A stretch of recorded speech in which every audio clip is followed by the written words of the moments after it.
So, I have once again returned to trying to do a movie slash show reaction.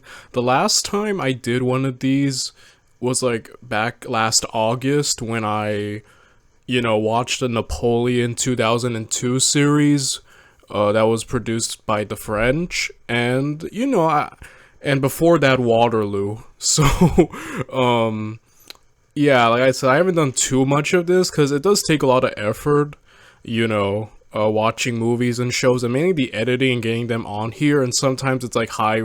Sometimes I worry because when you put that much effort and if they don't do well, it's like kind of disheartening. Um, but I've decided to dip my toes back into it, and this time I'm gonna be looking at a 1979 Romanian film called Vlad Tepes, and it's about the story of Vlad Tepes, also known as Vlad the Impaler, who I have quite the history of fascination with. When I was many years ago, when I used to play Dungeons and Dragons, when I with a former group of friends of mine, I used to like do a lot of world building and history, and I used to kind of like take inspiration from like historical figures because I've always kind of been a nerd for battle tactics, commanders, and etc. Even before this channel, and one of my kings in the fictional kingdom history that I created was kind of inspired by Vlad the Impaler, and kind of did perform kind of impaling like things like that. So like overall I would like kind of shoehorn him, and I just really like learning about his exploits and like against the Ottomans, his guerrilla warfare, and some of his like really violent accomplishments, especially the night raid. I think the night raid is like one of the coolest things ever. His night raid of trying just to murder Mehmed II. Like he really is the definition of a mad lad, and he went for it, and ultimately he failed, but it was he put up such a great like battle. And he was very brutal in a time where the world was brutal in general, but even his brutality amazed his contemporaries. Like I think there's an excerpt that he impaled, I think, nearly 20,000 people at once, and even when Mehmed II saw this, he was caught off guard and shocked by this level of violence, which is saying a lot, because I said Vlad the Impaler lived in a very brutal world, and he just happened to be more brutal than most, which is quite the accomplishment there. And his brutality has led to a lot of discussion about him. I've heard that like in Romania he's hailed as a hero, someone who upheld the faith and fought against the invading Ottoman Turks, and he's kind of a hero for that, for Christendom. And there are others who are just like, nah, he's just a monster. He's just an evil monster of a person. Those are usually the two extremes opinions I hear. And yeah, you could see why someone like this could inspire the legend of Dracula. Granted, though, I've heard conflicting stories. Some people say, oh, he was the direct inspiration of Dracula. Others said that Bram Stoker didn't even know who the heck he was. He just saw the name Dracula and just put, or Dracul, or something like that, and he just made his character that. And then he found out about Vlad later. I don't know, there are some conflicting stories I heard about that, but for the most part, most people are under the general consensus among most people is that he directly inspired Dracula. And you could see why, though personally I find the man more interesting than the legend that he may or may have not directly inspired. And yeah, me personally, yeah, definitely, he's just an interesting and I think very underrated figure. Very much the underdog fighting against the Ottomans, who are just the rising superpower, and he has to essentially try to keep Wallachia, meanwhile having to deal with Hungary. There's just so much to this man's life, and I just think he's a very underrated person who doesn't get brought up enough for his accomplishments in my personal opinion. And yeah, I just find him so interesting. I really like learning about Vlad, and he just has a cool story, you know, a hostage growing up among the Ottomans, and then just going on to like inflict so much damage upon the Ottoman Empire despite, you know, his lack of resource and manpower. So I'm really looking forward to this. I've been warned though, obviously, like there's some Soviet involvement with this movie, and there's gonna be like I said, I did some research, and some people told me about this movie, mainly that yeah, there's some, how do you say, yeah, Soviet involvement, some propaganda, yeah, overall, like, and there'll probably be, like, historical things missing. Like, no movie or show is perfect. Even the best historical stuff, there's gonna be changes, and there's gonna be inaccuracies, you know, but, I'm just looking forward to trying to enjoy this more as a movie viewer, because I've like I said, I've obviously never seen this movie in my life, and I'm really looking forward to it. And I'm sure there'll be stuff, and I'm sure probably the portrayal of Vlad will be a bit interesting, since this is a Romanian film, and from what I've heard, Romanians kind of like view him as a hero. I imagine the portrayal would be more kinder, instead of like the other extreme where he's just a monster who just drinks the blood. Like there's a story that he just dipped his bread in the blood of some guy who was impaled and ate it, like, you know, that's a famous story about him. But I'd imagine this would be a more respectful, probably more heroic portrayal of Vlad than the opposite. At least that's what I would imagine. Kind of like when we watched the Napoleon 2002 series, obviously that was produced by the French, and it was more respectful towards Napoleon, and kind of made Napoleon a lot more likable than I think some people, like, if you hate Napoleon, like, too likable. Napoleon needs to be more evil, or more of a jerk, or whatever. So I don't know, I guess we'll see overall. So I'm watching the uncut version. There's another version, an older one. This one's the newer one that just came out 10 months ago. Another one is from that was uploaded a year ago. I checked both out briefly, just kind of skipping around. This one has English subtitles. It's called the Uncut Custom Edit. So this user named Jukebox Destroyer, actually, I think himself added English subtitles, while this other video, you have to turn on the captions, and I don't know, I don't want to rely on YouTube captions. Even the best are like iffy at times, so I'm looking forward to just seeing this. And I will put the link down in the description down below if you want to look at it yourself. And yeah, without any further ado, we should probably get to it, because this is going to be 2 hours and 14 minutes and 13 seconds. And it's going to be even longer, because I'm going to be talking. I mean, granted, when I edit this, it's going to probably be closer to an hour or a little below. But yeah, like I said, this is going to be a bit, so I'm going to be in this all day. Yeah, I don't really have much else to say other than let's get to it, shall we? Without any further ado, let's look at Vlad Tepes from 1979. 1456. The army of the Ottoman Empire was defeated by John Hunyadi in Belgrade. Okay, I'm glad I watched The Rise of the Ottoman Empire by Kings and Generals, because I now know who John Hunyadi is. 3 days later, the hero died of the plague in front of the freed citadel. Oh, that's how he died? At least he got one win before he went out. Taking advantage of this opportunity, Mehmed II, the conqueror of Constantinople, prepared to give Europe a deadly strike. Weakened by fights for the throne among the successors of Mircea the Elder, and by the feudal anarchy of great boyars, Wallachia seemed an easy prey for the conqueror. According to some of my research before I looked at this video, they actually filmed on location of Romania, and I kind of like the landscape, because it kind of adds to historical authenticity, just filming on location. That's kind of cool. Iancu de Hunedoara a murit. odată cu el și ajutorul promis.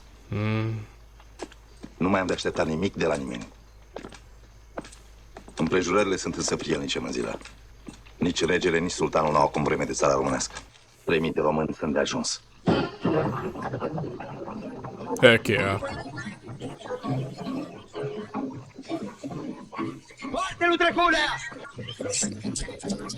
Oh, cool. We're seeing a battle.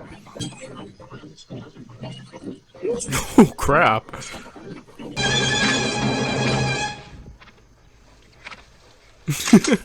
Okay, that was baller.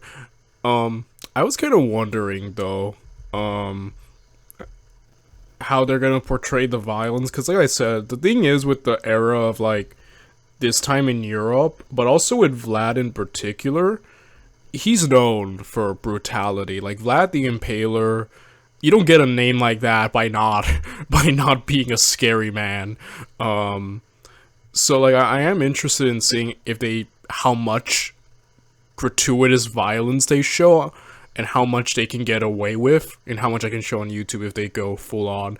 But I feel like, yeah, they're gonna show the impalement, or just how brutal they're gonna get with the violence. You know?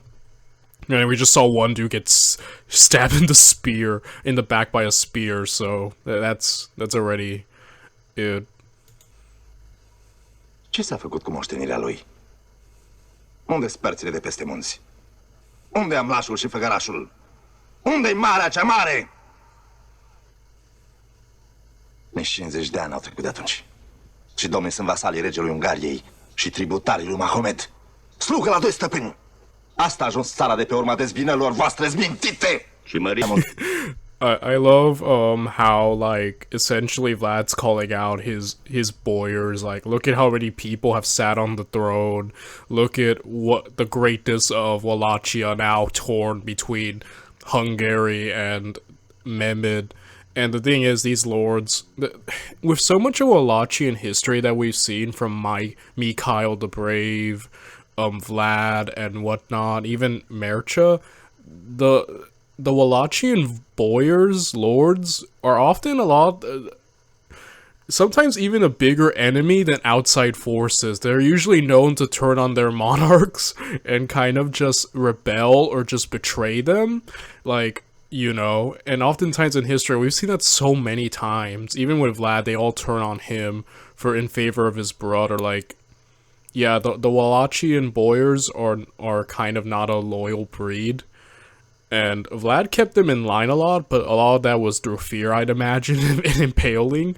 You know, there is a story that he killed a lot of nobility. He gathered them to a feast and, you know, essentially killed a lot of them, those who served his father directly, because he blamed them.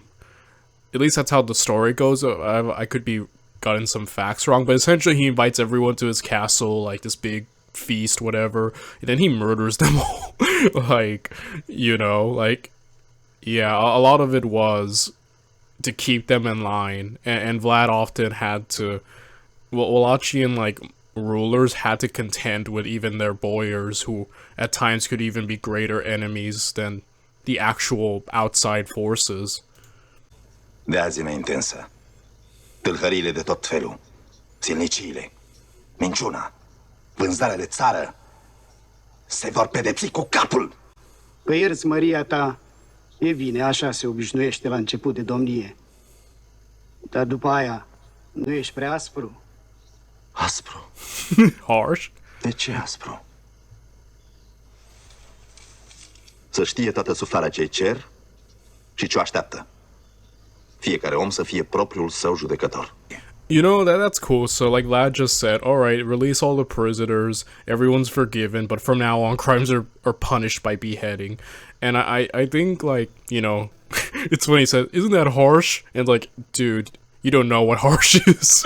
But, there's another story with Vlad, that, you know, like, I think this one's more fabricated, but there's a saying that, like, when he ruled, there's a story where he put like a golden goblet or something by a well, and that anyone can use it to draw water from the well, but that, you know, they couldn't take the golden goblet. despite there being poverty and whatnot, no one could take it for themselves, and that throughout his reign it remained there and no one stole it because that's how much fear he commanded, and no one wanted to, like, you know, face his wrath. And that, you know, some people say, yeah, that was just a sign of his brutality and just how much everyone feared him, and others are like, on the other side would look at that as like, wow, what a great and just ruler, or, you know, one who commanded respect and made sure that crime and whatnot couldn't thrive under him. Two ways to look at it. But yeah, that's another story about Vlad that always caught my interest. Împânzește cu ei târgurile, satele, drumurile. Nimic să nu se petreacă în țară fără că eu să aflu de îndată. Boierii nu o să primească pe moșiile lor. Ei pot ridica steagurile să-mi stea împotrivă. Eu cu ce să-i înfrunt? Cu oastea domnească. Oastea domnească se alcătuiește tot din oamenii boierilor. Nu se află cu o altă oaste domnească. Nici nu s-a suit bine în scaun. Și-aș început să dea cu oiștea în toate gardurile. Face și el ca mânzul pus în ham prima dată. Yeah, so it's interesting. You see the boyars here just kind of talking smack about Vlad. Like, oh, we don't like the guy. And it makes sense, because, like, Vlad, like I said, he kept them in line throughout his reign, from what I know. Obviously, he was very, like, brutal towards everyone, including them. And he kept them in line a lot of the time through his fear and whatnot. And, you know, I guess kind of goes to show that in that sense he was effective, but eventually it did fall, because I believe they eventually flocked to his brother's banner, Radu the Fair, the Beautiful, the Handsome, etc. But for a lot of his reign, I think he managed to definitely keep them under his thumb, but I don't think they really liked him, you know, and let's be honest, they didn't like him. Buzău și Brăila. Domol cu călăreții, Măria ta. Nu de război avem trebuință. Plânge-te sultanului când ai să-i duci tributul, așa cum a hotărât el și regele Ungariei în 1453, când s-a făcut pacea. Yeah, so I want to comment that I really do like this portrayal. Like I said, I think the actor who is portraying Vlad is kind of killing it, you know, in a sense that, like, he does command, like, this kind of, like, he carries himself in this very, like, kingly, like, authoritarian way, and I think that, like, the actor is just nailing it. And I think the interesting aspect so far is just seeing how, I think the film is really delving into, Vlad's struggles with the boyars so far. That seems to, we're only 18 minutes in, and this seems to be a weird, like, the quality has changed. I'm assuming this is a deleted scene, because this says uncut, so I'm imagining there's gonna be more deleted scenes or something.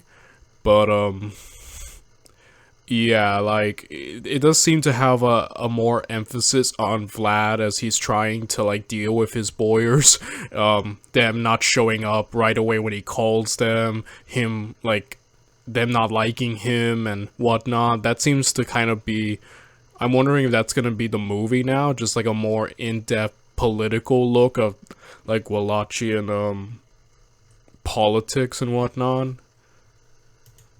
which I think could be incredibly interesting.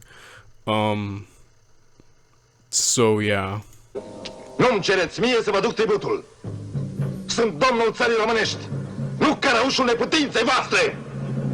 De-o fi să se strice pacea din pricina măriei tale, și regele și sultanul vor veni peste noi. Țara n-are putere să le stea împotrivă. Yeah, so, like, Vlad has just basically said, I'm not paying tribute anymore. That was your deal, not me. Like, essentially what Vlad is saying. And, yeah, this is where, like, as we know in history, Vlad just stopped paying tribute to the Ottomans, and that's kind of a big part of, they were like, alright, because, like, Wallachia was a vassal, essentially, you know, under the thumb of greater powers, and Vlad's like, no, we're kind of breaking away from that, and, you know, I guess this is the moment where he just declares, I'm not doing that crap. War it is, you know? Vedeți, o să rămân aici. În cetatea de scaun, tot timpul sub arme. Ei vor fi prima oaste de meseria țării. Ce ne trebuie o astfel de oaste, Maria ta? Steagurile boierești, oștirea cea mare a țării, n-ajung? Nu mai ajung. Oh, true though. Dați oștirii cele de... Yeah, you can see why they hate Vlad, because he just keeps calling them out. And yeah, I kind of do like that aspect, you know, like, we're using mercenaries, have an army ready at all time, kind of like the Sultan and, you know, the Hungarians. And the Wallachians are like, the boyars are like, you know, armies and stuff. He's like, nope. Okay, and so far it's just a lot of like back and forth. Bine ce faci, Maria ta. Boierii sunt temelia țării. Se clatină temelia, se clatină țara. Nu vă jucați cu focul, boieri! Din suflet, vă rog. Nu vă jucați. Yeah, so I love that scene. Essentially, Vlad put it down. The way he views it is, you know, you're supposed to be serving the country, not the country serving you. He's in there basically taking away their power and straight up threatening them at some points with his new army, mercenary army. So overall, yes, I find that's such an interesting aspect of just the political scene of Wallachia. So overall, yeah, I do like that the movie is taking like a deeper look into it and just the corruptness of the boyars and Vlad almost like, I'm not putting up with you with your nonsense anymore. I gotta do what I gotta do, and they're essentially preparing for war, you know. So yeah. Tâlhăriile s-au înmulțit în Târgoviște și în satele din împrejurimi. Pe unii am prins și le-am tăiat capetele. Alții au fost spânzurați. Dar pe mulți nu i-am dibuit încă, Maria ta. Nici urmă de spaimă. De azi dimineață toți rențe roșii. Toți oamenii fără căpătâi sunt veseli foarte. Beau în sănătatea măriei tale și cântă cântece porcoase. Împlinirea dreptății a ajuns să semene cu un bâlci. Să alegem doar câteva pedepse. Care? Și cum? Impalement? Toate au același cusur. Ooh, holy crap, they're showing the impalements. I wonder if I can get... Yeah, this video ain't getting monetized. Yeah, because Vlad was just saying, like, huh, how are we gonna pick a few punishments? And I'm like, impalement? Because, yeah, like, that'll get people, like, thinking, okay, they're not shying away from the violence. For a second there, I thought it was gonna be focused more on the... I mean, we still have many... We're only 24 minutes in, but it's cool to see they ain't shying away from this, you know? Domnesc. Și să fie poftiți cu toții. Poftiți? Poftiți, domnile Oh voastre! yeah, I think I may have gotten the story wrong. Well, I also... Or did I misconstrue it?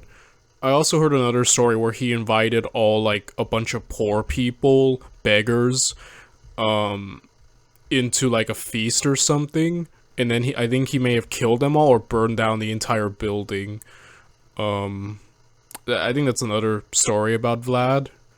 So, because he was like, well, beggars are useless to the country. Might as well get rid of all of them. Like, again, that's another famed story, I think, about Vlad the Impaler.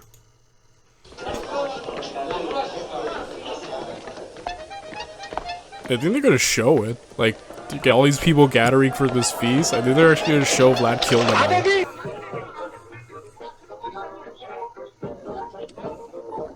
Heck yeah. Look at Vlad. I think this is gonna be a portrayal of the scene. So Vlad has just infiltrated the party with all these blind, crippled, poor people. And I think this is where he's like, time to get rid of all of them. Like, brutal man.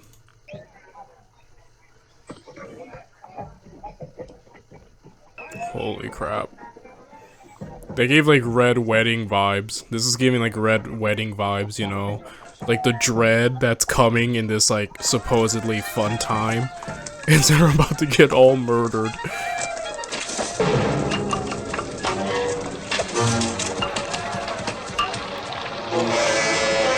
Yeah, they're burning them down.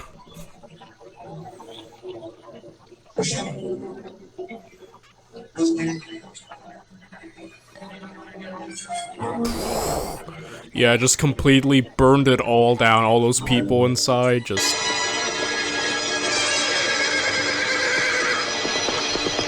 Dude, I'm happy I called that story. I'm glad I remembered it just before they showed it on screen, because I was like, oh yeah, that's another one, because there was this build-up towards the beggars and thieves, and it's like, how does Vlad solve it? By killing them all. Killing everyone who could potentially be a threat. You could see why a man like this could inspire fear. Like, his solutions, man. He's not someone you want to mess with. Nu încerc, Ștefan.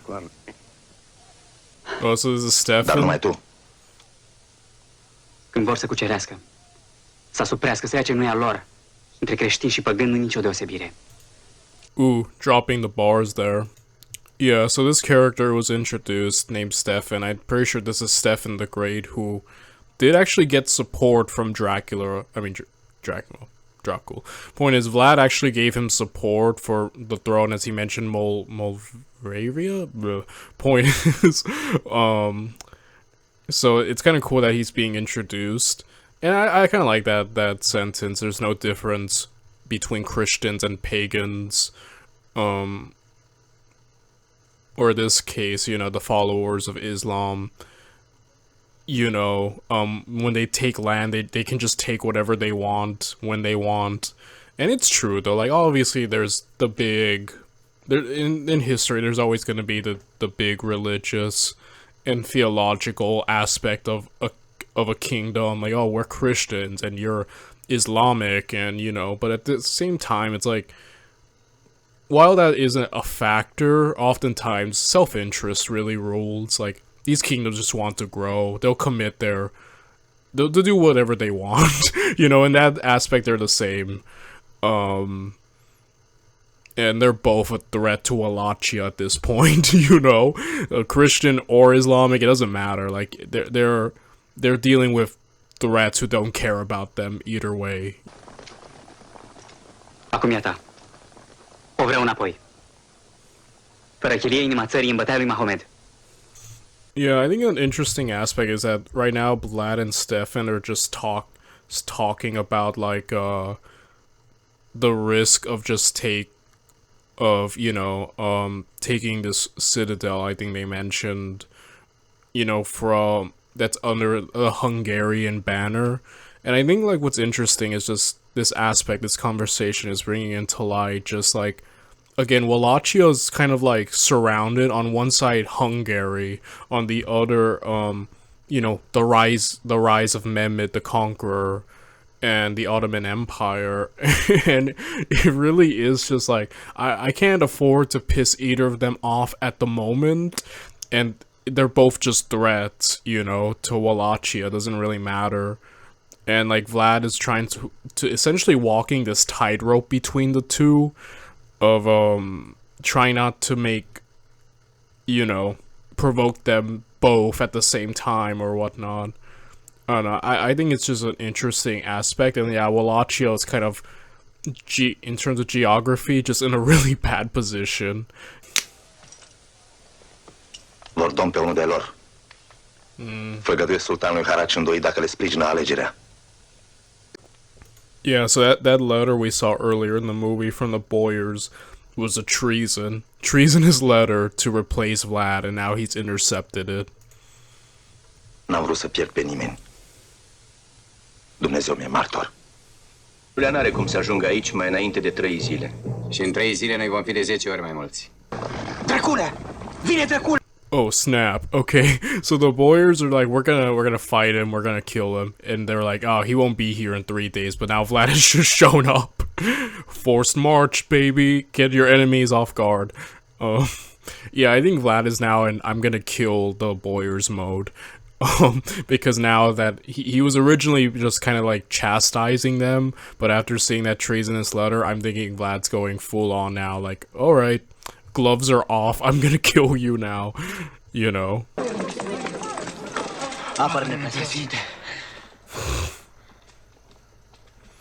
They just booked it. trying to find sanctuary. Suntem în Sfânta Biserică, Maria ta.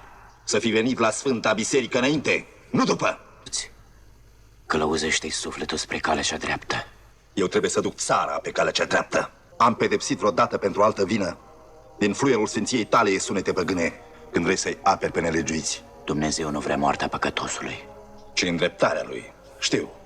Dar dacă sunt porunci, porunci să fie. Ca să îndrept 10 păcătoși trebuie să piară unul. Ca să îndrept 100 trebuie să piară 10. Să piară, slujind de pildă. Degeaba îl roși pe hoț să nu fure, pe ucigaș să nu ucidă. Rugămințile nu slujesc la nimic.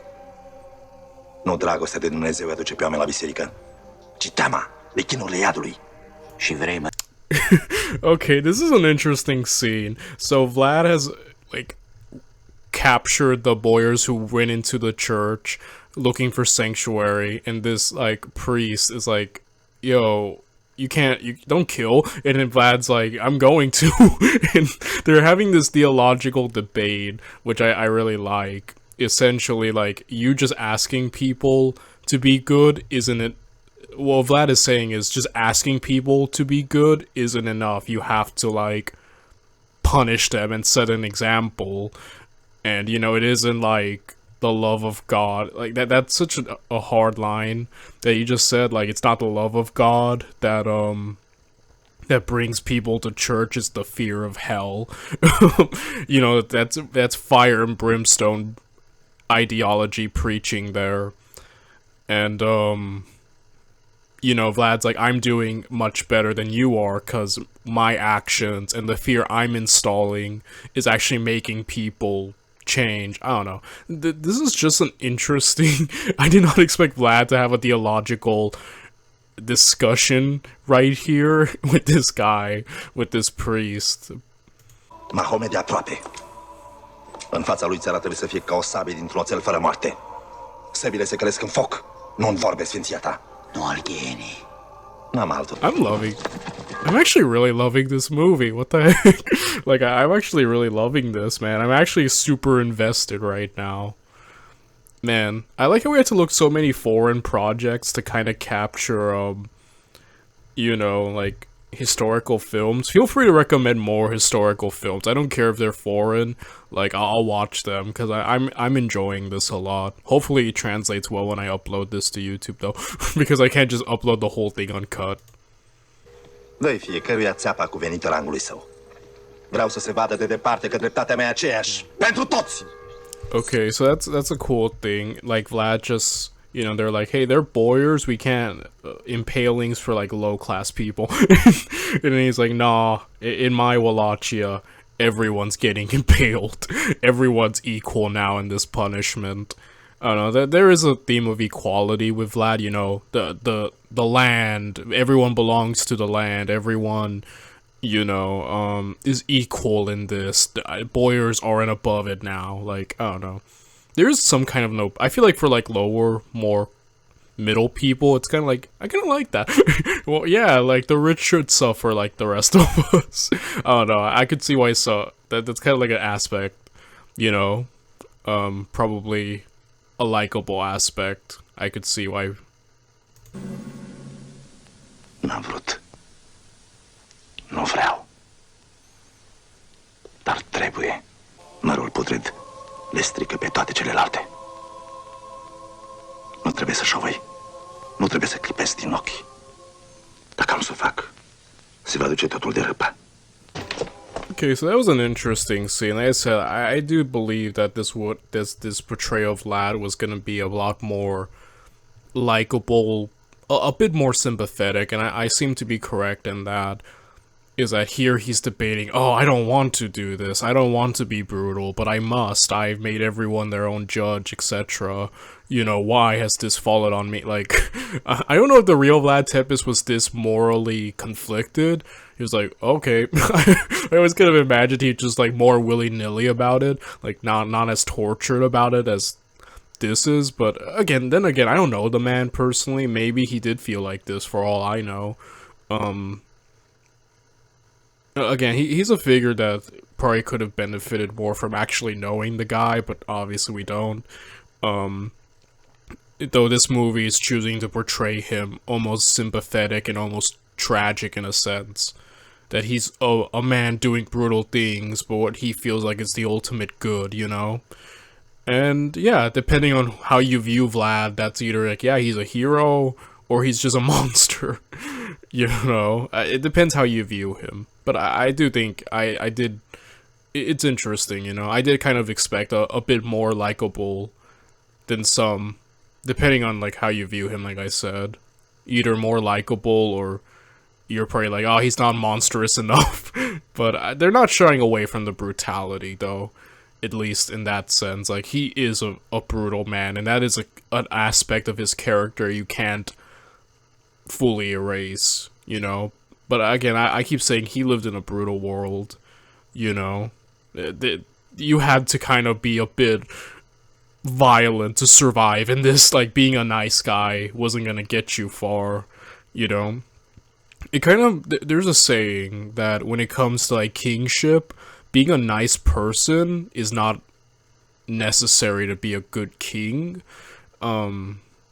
Sometimes, like, I think that's an interesting thing, you know, like, Vlad was effective in what he did, and I think that kind of rings true a lot in history. Like, sometimes great kings aren't the nicest people, you know? Augustus, my favorite Roman emperor, was not a nice guy. He was probably, I think, in my opinion, the best Roman emperor, a great ruler, someone who essentially started the Roman Empire. He wasn't a nice guy, you know? So, yeah. Dan, un nepot al lui Mircea cel Bătrân e aici în Transilvania. Pândește tronul. Mergem la el. Îi spunem că îl vrem domn, adunăm oaste și cu el în frunte ne întoarcem la Târgoviște. Okay, so some of the surviving boyars are rallying behind a relative of Mircea, so that's cool. Mulțumesc regelui pentru sprijinul ce ni-l acordă să cuceresc scaunul țării românești, ce ca nepot al lui Mircea de drept mi se cuvine. Yeah, so this guy is the grandson of Mircea, and the remaining boyars have flocked to him. They're under the protection of Hungary while they're having this trade dispute where Vlad closing the roads, and I guess they're getting the idea that we're gonna open the trade again by getting rid of Vlad. Ladislau a murit. Matias Corvin e rege al Ungariei. Yeah, Matthias, an interesting figure, kind of renowned for the army he built, but also his dealings with Vlad.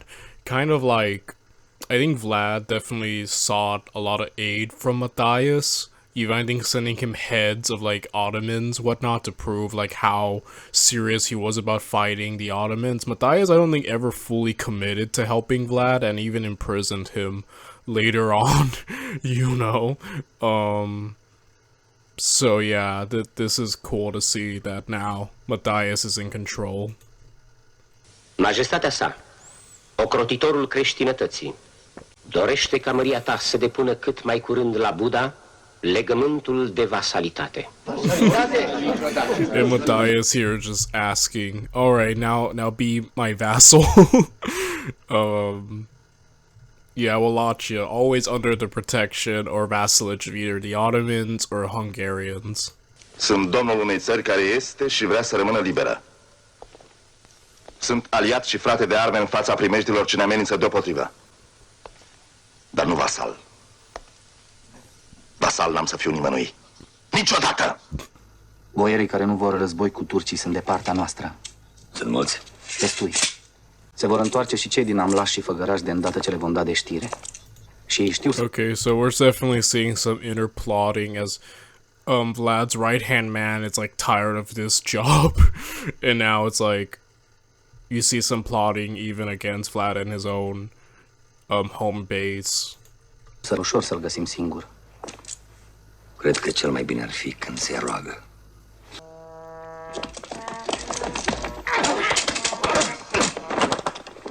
Holy crap.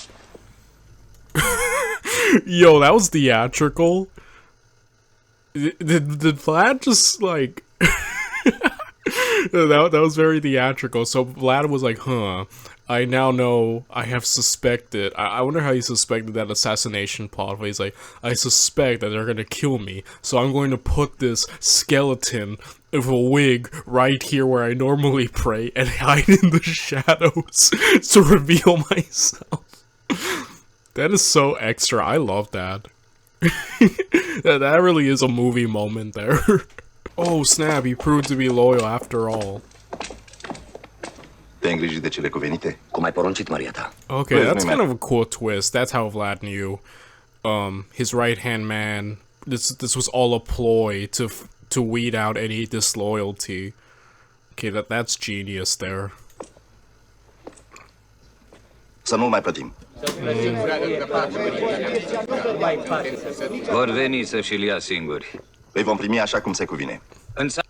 Okay, so Vlad has now, this is the moment where he just full on decides, okay, we're not paying the Ottomans anymore. Cumpărăm libertatea. Mai ales că prețul e mic. Libertatea nu poate fi cumpărată. Spuneți că prețul e mic? Nu vă mai amăgiți.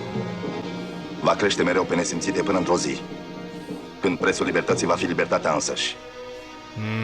Să ne ferească Dumnezeu de ziua aceea. Dropping bars. Heck yeah, freedom has no price. But yeah, I think that's kind of the thing, though. It's that, like, Vlad doesn't want to be a vassal for the Hungarians, and he doesn't want to be under the Ottomans, though. He wants independence, though that's, like, such a hard thing to ask for when you're sandwiched between two great powers who don't care about your independence, you know? So yeah.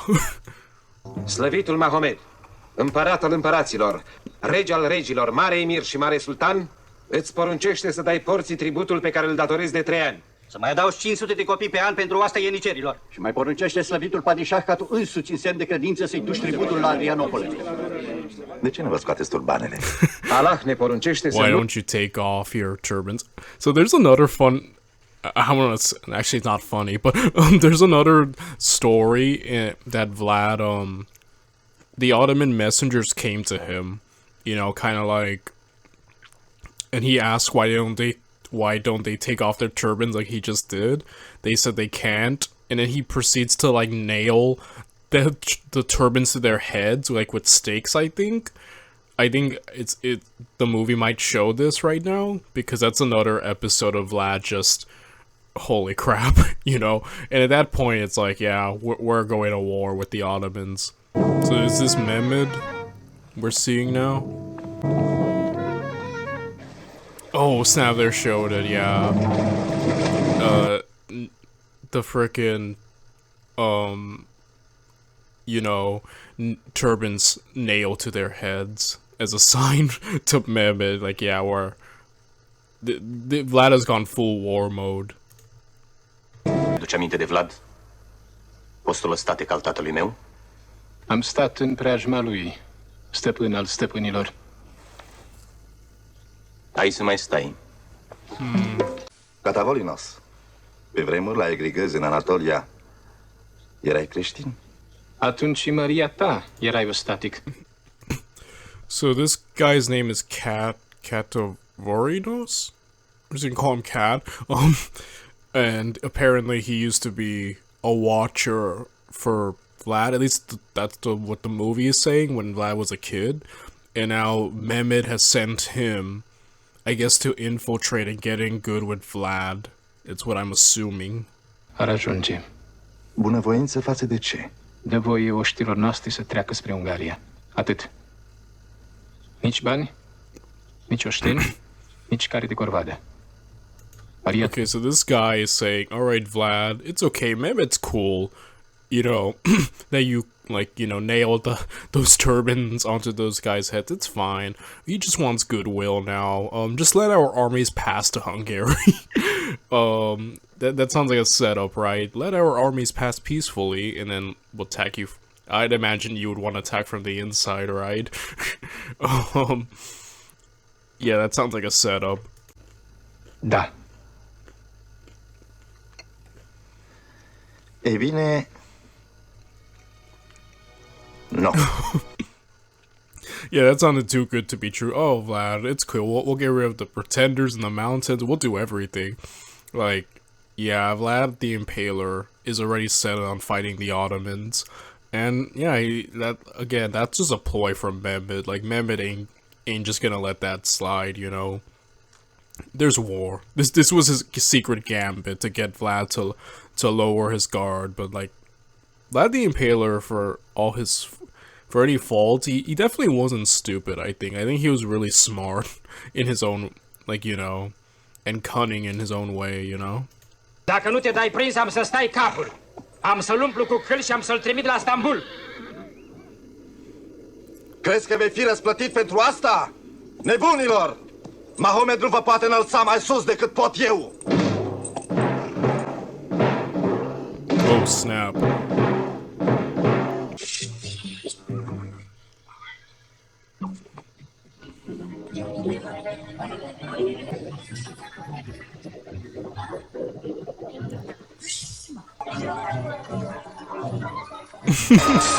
Yeah, I love this. So, like, Vlad has defeated an Ottoman host, and this is another thing, as we're seeing, Vlad has essentially disguised his soldiers and infiltrated an Ottoman fortress.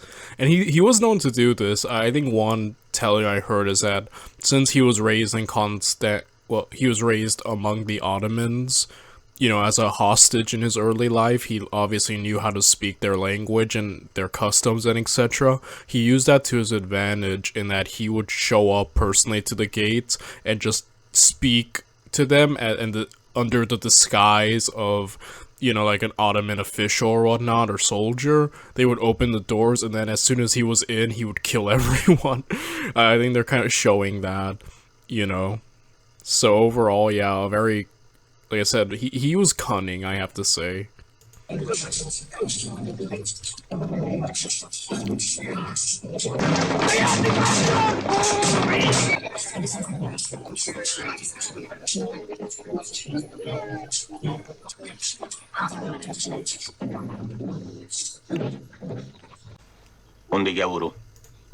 that was cool. We saw the storming of a fortress, and, you know, Vlad locking down in war.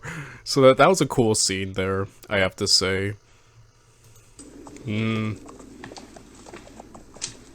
So he's already defeated the Pretender's armies. You know, this grandson of Mercha is now captured, and so are the Boyars. We just saw the aftermath of that battle.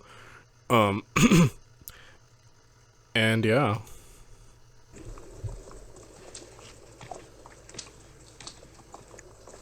Supper. Dig. Oh, snap. Yeah, this is another story I've heard.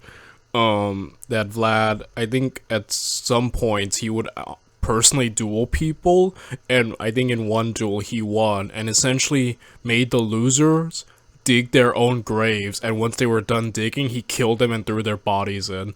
Another, I'm happy that all these Vlad stories are popping up. Like I said, I did hear a lot about him, you know, in the past, and I was kind of like a real fan of his exploits, so I'm kind of glad it's kind of coming back in this reaction, you know. Makes me sound like somewhat I know what I'm talking about. Again, with these stories though, like, some are,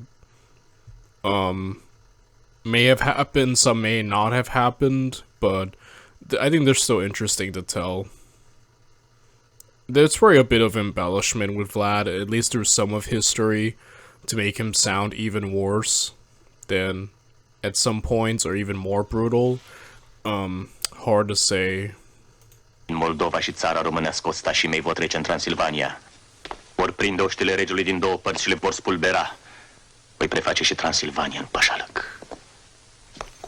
Yeah, so Mehmed's assembling such a great army because he's like, I'm gonna take Moravia, I'm gonna take Wallachia, I'm gonna take Hungary, I'm gonna take it all, I'm gonna conquer it all, you know? Scoateți steagul verde al războiului sfânt. În toate moscheile să se facă rugăciuni pentru ca Allah, slăvit fie numele, să-mi dea putere și biruință. Fratele tău, Vlad, Nesocotindu-mi strălucirea și puterea, și-a ridicat brațul împotriva împărăției mele. So is this be Radu? Because he said his brother. It must be Radu, aka Radu the Fair, or Radu the Handsome as he's known in history. So there's some interesting things about Radu, Vlad's brother. You know, they were both hostages to the Ottomans. Obviously, Vlad was released, and he at least in his first reign, he took Wallachia, you know, for the Ottomans, essentially, to be their puppet. Eventually, as we know, as we see, he turns on them, and Radu remained in the court of the Ottomans, and unlike Vlad, Radu actually liked the Ottomans. He was actually really... He eventually remained loyal to them, he served them, he was told to be very close with Mehmed, and, you know, Mehmed used him as this, like, force to attract, you know, it's kind of like a counterbalance, like, you know, the boyars didn't like Vlad, because Vlad was mean, and all that, so they're like, oh, let's flock to Radu, and that's, it did eventually work out a lot at the end, so, yeah, it's interesting to see there, but, like, Radu was pretty loyal to the Ottomans, and was actually raised up, and actually, like, said to be close with Mehmed. There are some accounts, I'm not saying this is true at all, but like that Mehmed and him were sleeping together, or that like Mehmed was gay for Radu. I'm not saying that's true or not, I haven't looked too deep into it. Most say that's not true, they weren't, or that, you know, even someone could say Mehmed wasn't gay or bisexual or whatnot. It's just that's a funny thing I learned. You know, when I looked at the Wikipedia thing years ago, that was there, that there were claims that Radu and Mehmed were sleeping together, you know. Though it's been removed since then. I think Wikipedia was like, oh, maybe we should get rid of this. but yeah, that's an interesting thing I wanted to at least mention, you know. Abie au pornit către tabăra mării tale. Șeriga Matei a plecat cu oaste din Buda. Da, a plecat de 6 săptămâni și abia la jumătatea drumului. Nu vă mai amăgiți, nu vom primi niciodată nimic de la nimeni. Însă Oli v-a spus voi nădejdea. Atunci de ce le-ai mai trimis? Ca să nu poată spune nimeni vreodată că nu ne-a știut nevoile și primejdile. Like, again, King Matthias didn't really ever want to fully help Vlad, and, you know, he was doing his own, he was doing his own ploys and plays, you know, despite Vlad asking for help, he's like, eh, you know, and even the boyars now turning against Vlad, going to Radu, and yeah, we're just in full-on war mode now. Până în seară să treacă toate trupele, în zor pornim spre Târgoviște. Ordinea de marș cea obișnuită.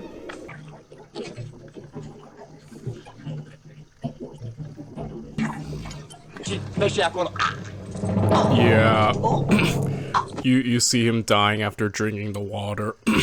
Yeah, Vlad used he essentially fought a guerrilla war against the Ottomans. He knew he couldn't just give the mighty army that Mehmed had assembled a straight-up pitched battle, because that would have been, like, impossible. So Vlad often used night attacks, harassing the enemy.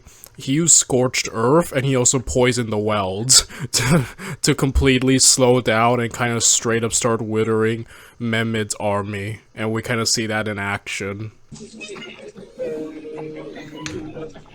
Yeah, something I really like about old movies is, you know, especially before, like, whenever CGI came into prominence, like, older movies used to just have to assemble a bunch of people and be really creative with showing armies, you know? Like, nowadays you can just CGI, you know? But back then it's like, these are all people, you just had to all assemble, and there's even logistics to that, I think. I don't know, I find that more impressive. Obviously CGI is a good tool, and I'm not saying movies shouldn't have it, it's just, you know, well utilized, it can be really great. It's just, there's just something cooler about seeing just straight up, you know, real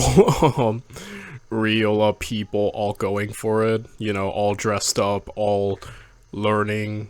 There's just something, I think, more impressive to that. you know?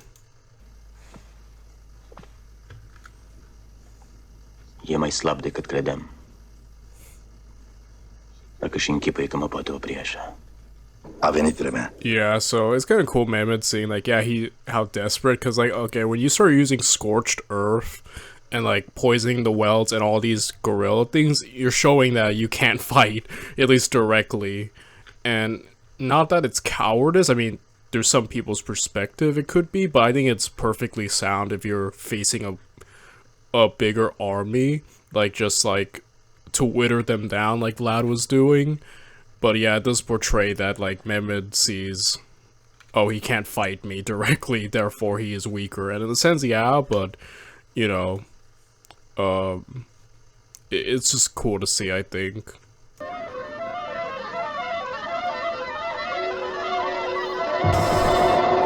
Yeah. Eu nu zbec și războinicii lui. De un an se leagă aici. Să dăm morților ce li se cuvine.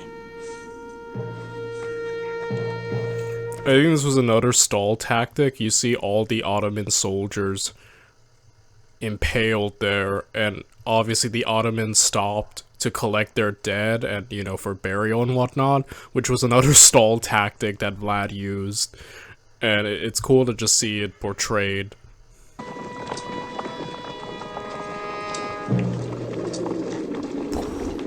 It really is an eerie sight, I think, impalement. Like, it really is such an awful way to go, and just seeing it is, like, amazing. I think I don't know, it really is, like, this, like, eerie, like, sight to behold. Like, very horrifying, you know? Îi vom lovi mâine noapte. Deschiderea taberei lor e spre Dunăre. Vârful spre Târgoviște. Oastea regulată, spahii, ienicerii se află aici. Oastea de strânsură, mai mult de jumătate din ordie. Yeah, so this is the night raid, which is probably one of my favorite episodes of, like, Vlad's life. Like, the night raid where he just goes for broke, absolute mad lad energy, and just tries to murder Mehmed himself. Like, ultimately, the night raid didn't succeed due to coordination. Vlad separated his forces half and half, the other half never made it, and yeah, like, but it's still such a cool thing, and I think he ended up killing one, he ended up getting to the Mehmed's tent. He didn't kill Mehmed, obviously, but he killed, like, I think a high-ranking official, so it still was a really great moment, I think, and, like, I can't wait to see it portrayed.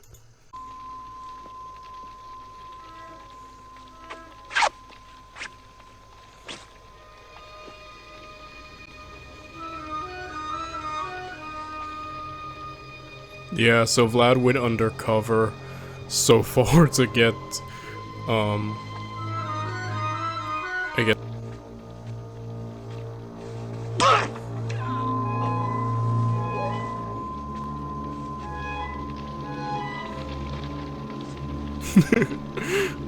Well, he just straight up became a spy at certain points in his career to infiltrate the Ottomans. Turcește, l-a ucis pe sultan! Le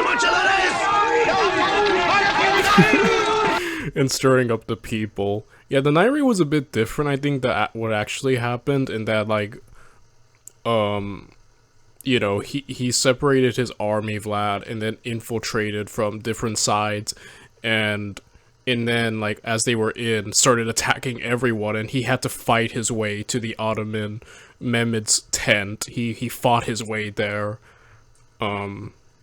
This one's more espionage, he just snuck in, which I kind of like, but I think it does differ in that respect.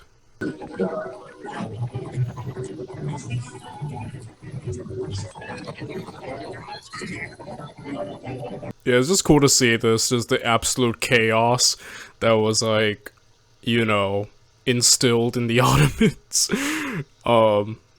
that Vlad and his night raid did. It's just really cool to see.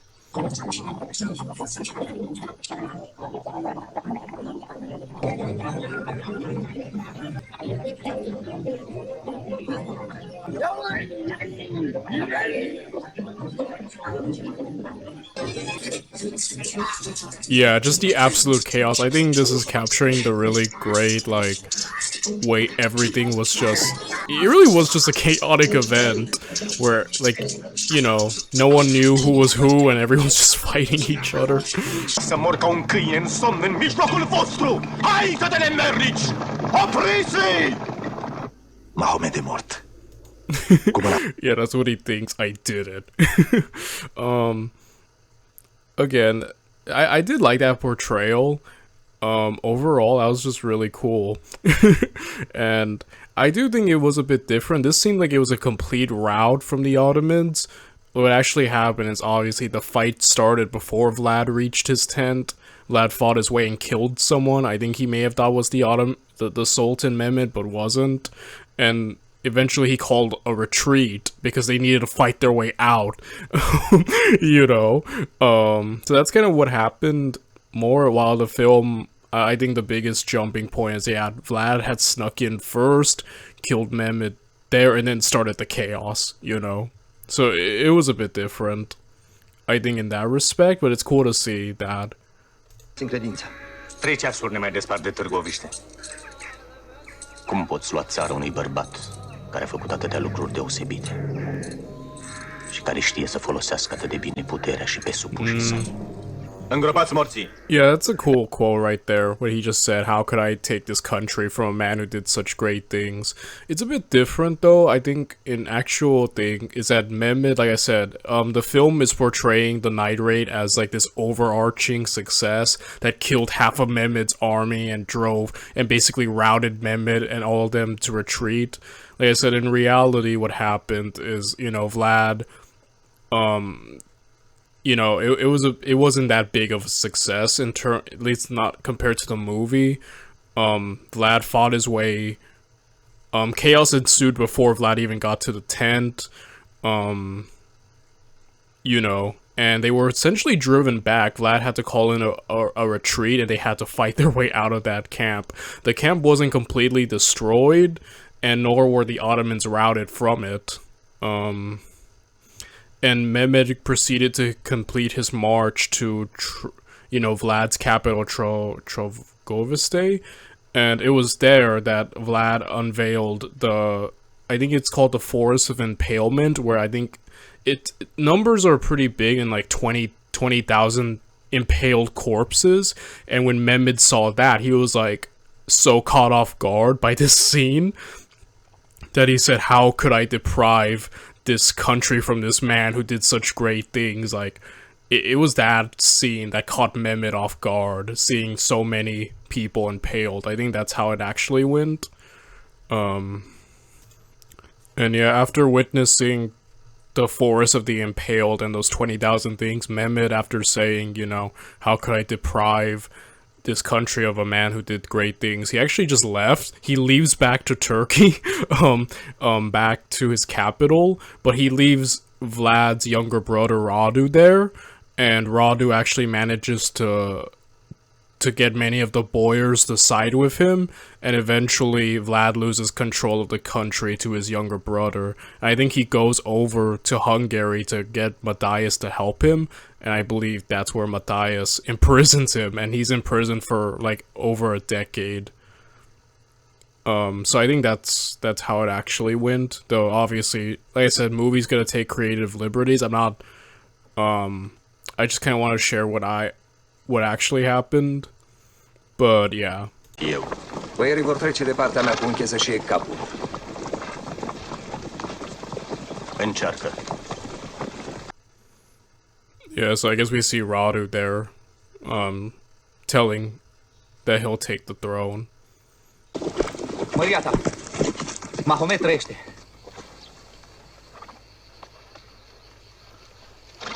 L-am văzut cu ochii mei. Yeah, that sucks. Imagine thinking you got the biggest, like, upset in history, and then like, oh, snap. Doar să-l alungați pe Vlad și să vă închinați lui Radu, fratele său. Dacă mă veți asculta, oștile mele se vor întoarce dincolo de Dunăre și niciun fir de păr nu se va clinti de pe capetele voastre. Așa să-mi ajute Allah cel atotputernic. Dacă nu, vă voi ucide femeile și copiii și între noi Nu va mai fi pace nici când! Luați-vă femeile și copiii. Eu am să mă prefac că fug peste munți. Pe Radu, duceți-l la Târgoviște. Când veți ajunge acolo, mă voi întoarce pe neașteptate și am să le ridic într-o țeapă cum nu s-a mai văzut în țara românescă. Unde mergem, Maria ta? La Matias Corvin.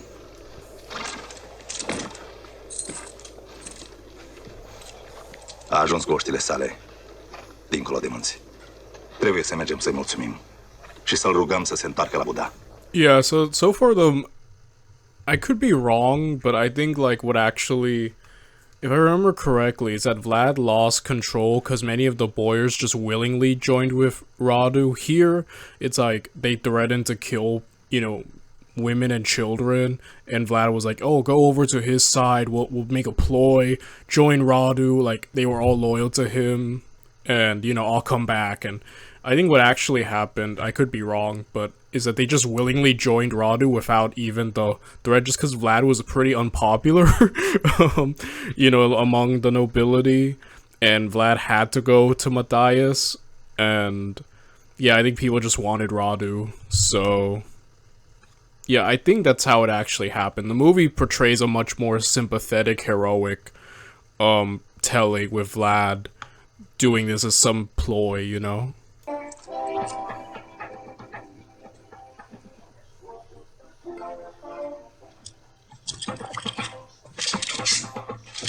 Yeah, and there he's detained.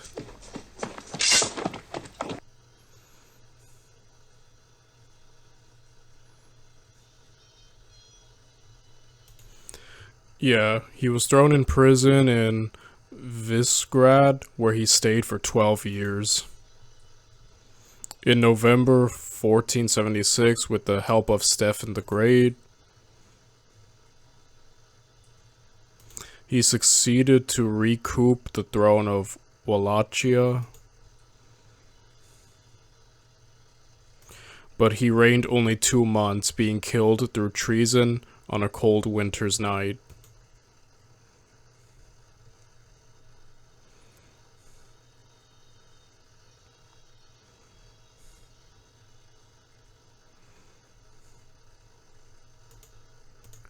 So that is the end of the film. I have to say, I really enjoyed it. Sorry if I seem a bit tired, it's hot, and I just, like, sat here for a few hours. But I really enjoyed that movie. I think it was such a great... I really liked it. Obviously, there were some inaccuracies and whatnot, but I really do think the performances were great. And I really did like this telling of watching something like this be played out. And I do look forward to seeing more historical movies down the line.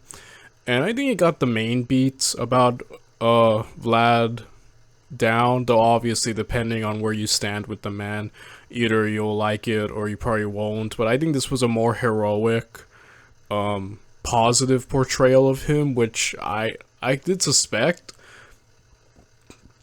And I really dug, like I said, he is a figure who I was really interested in even way before I started this channel, years when I was still like a teenager. And yeah, again, just Vlad is just such an interesting guy, I think. So overall, I'll say that I really enjoyed the film. I really hope it does well, and I'm gonna get to editing now because this is gonna take a bit. And yeah, I'll see you guys later. Bye everyone.